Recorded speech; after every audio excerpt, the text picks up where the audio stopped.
नमस्कार, मी पुष्पा गांगर्डे. आई तुमच्या संवादाची सोबती या यूट्यूब चॅनलमध्ये तुमचं सहर्ष स्वागत करत आहे.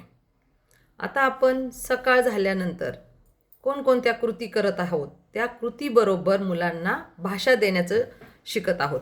आता झोपेतून उठल्याबरोबर काय संभाषण करावं, सकाळ झाली या घटनेला वेगवेगळ्या प्रकारच्या भाषेने भाषा देऊन सकाळ शिकवणे, या प्रकारचा व्हिडिओ झाला. आता त्याच्यानंतर झाले आपण दात घासूया.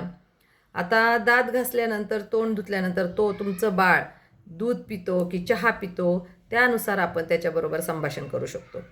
आता उदाहरणार्थ तो बाळ चहा पितोय, तर आपण त्याच्याशी कशा प्रकारे बोलू शकतो. तोंड धुतले ना तू, आता चल आपण आता चहा पिऊया. चल घे, तुझा कप कुठे आहे? इथे. हो, रॅकवरती तुझा कप ठेवलेला आहे. म्हणजे ह्याच्यातून त्याला कप, रॅक कुठे ठेवला आहे या प्रश्नाचं उत्तर, यासारखे संभाषण करत राहिल्यानंतर त्याला पण या प्रश्नाचं उत्तर देता येतं. आपण प्रश्न विचारला तरी किंवा आपण काय बोलतोय तो त्याला समजते. आणि त्याच्यानंतर आपण त्याला ही बघ, ही चहाची गाळणी, चल मी तुला चहा ओतून देते. ओतण्याची क्रिया त्याने पाहिलेली आहे, परंतु या क्रियेला चहा ओतणे हा शब्द त्याला माहीत नाही आहे, म्हणून तो बोलत नाही आहे. कुठलीही क्रिया हे बाळ डोळ्याने पाहते, त्याला माहीत आहे. आता चहा झाला म्हणजे तो अशा प्रकारचा कपमध्ये ओतला जाणार आहे, परंतु त्याच्यासाठी कुठली भाषा वापरायची हे त्याला माहीत नसतं.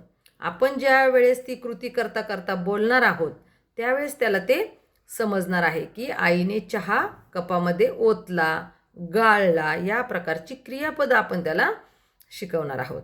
त्याच पद्धतीने मग आता चहा तुम्ही हातामध्ये घेतलाय, त्याच्या हातात एक कप दिलाय, आपल्या दिलाय, तर आपण त्याला म्हणू शकतो गार गरम. ही आपल्याला त्याच्यामध्ये संकल्पना पण स्पष्ट करू शकतो आपण की याच्यामध्ये चहा बघ खूप गरम आहे, तो थंड करून पे, तो चहा फुकून पे. अशा प्रकारे आपण सारखं अरे चहा गरम आहे, थांब, हळू पे, असं सांगून आपण त्याला त्या चहाच्या गरम आणि गार झालाय याविषयी शिकवणार आहोत.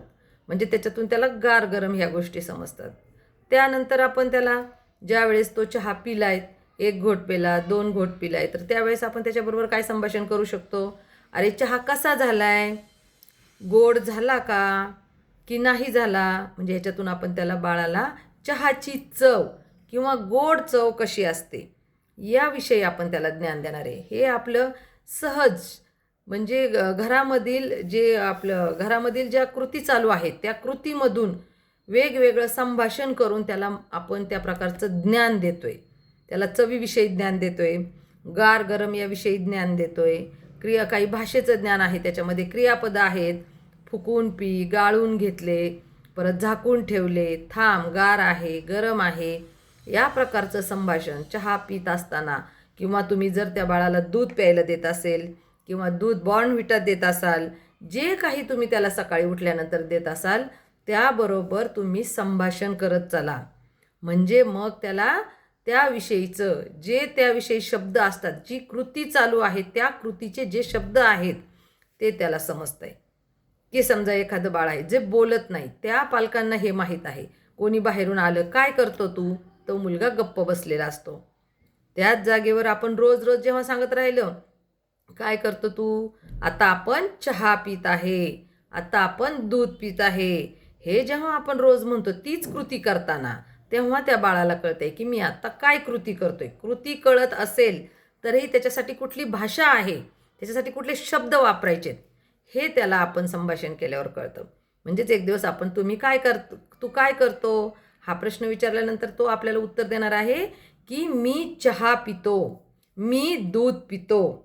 जेव्हा आपल्याला या प्रश्नाचं उत्तर पाहिजे त्या अगोदर आपण त्याला ते त्या सिच्युएशनला समजून सांगितलं पाहिजे, ती भाषा वापरली पाहिजे. म्हणजे मग त्या गोष्टी कसं म्हणता येईल, लाईव्ह, म्हणजे ज्या कृती चालू आहेत त्या कृतीबरोबरच त्याला भाषा दिली म्हणजे त्याला ते लवकर समजतं. या पद्धतीने संगोपन करता आपण त्याच्या भाषा विकासही करू शकतो. सेपरेट त्याला घेऊन बसून जर दुपारी शिकवलं का हे बघ मी चहा पितो असं म्हणायचं, चहा प्यायला लागल्यावर असं म्हणल्यावर त्याला समजणार नाही आहे. कुठलीही कृती ज्या वेळेस चालू आहे त्या कृतीच्या वेळेस भाषा द्यायची, म्हणजे आपलं बाळ नॉर्मल मुलांसारखं संभाषण करणार आहे. हे सर्व कर्णबधीर मुलांच्या पालकांनी लक्षात घ्यायचे की जेव्हा प्रत्येक कृतीला आपण भाषा देणार आहोत त्याच वेळेस त्याला ती भाषा येणार आहे. आणि हे आपल्याला याच्यामध्ये सातत्य ठेवायचे. प्रत्येकाची कॅपॅसिटी असती की किती वेळा बोलल्यानंतर, किती वेळा ऐकल्यानंतर तो शब्द, तो वाक्य बोलणार आहे, तोपर्यंत आपण बोलत राहायचं आहे. प्रत्येकाच्या कुवतीप्रमाणे, आकलन शक्तीप्रमाणे. कदाचित काही मुलं खूप शार्प असतात, त्यांचं लक्ष असेल तर ती मुलं लवकर बोलू शकतात.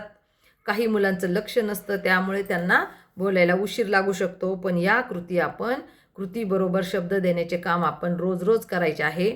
आणि अशाच पद्धतीने हे मी ज्या मुलांना क्लास दिले त्यांच्या पालकांनी भाषा त्यांच्याबरोबर शेअर केली, त्यांना ती कळली आणि त्यामुळे ते आता नॉर्मल मुलांसारखं जीवन जगत आहेत, नॉर्मल मुलांच्या शाळेत जात आहेत.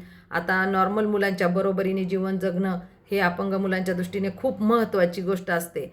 आणि त्यांना ती भेटल्यानंतर त्यांचा काय आनंद असतो तो त्या पालकांना आणि मुलांपेक्षाही पालकांना तो जास्त म्हणजे जास्त आनंद देणारा म्हणता येईल आपल्याला. त्यांनी ते मूल न बोललेलं पाहिलेलं असतं, त्यामुळं त्यानंतर त्याची जी झालेली प्रगती पाहून त्याला तशा प्रकारचा आनंद होतो. पण त्याच्यासाठी आपल्याला सातत्य असण्याची जास्त गरज आहे. त्यामुळे तुम्ही या प्रकारचे मी तुम्हाला रोज कुठल्या कृतीच्या वेळेस कुठल्या प्रकारचं संभाषण केलं पाहिजे याविषयी मार्गदर्शनपर व्हिडिओ पाठवत राहणार आहे. हे नॉर्मल मुलांसाठीही तुम्ही वापरू शकता. नॉर्मल मुलांसाठी फक्त तुम्ही एकदा ही वाक्य वापरले तरी पण चालतं, पण कर्णबधीर मुलांसाठी ही वाक्य जास्त वेळा वापरायची.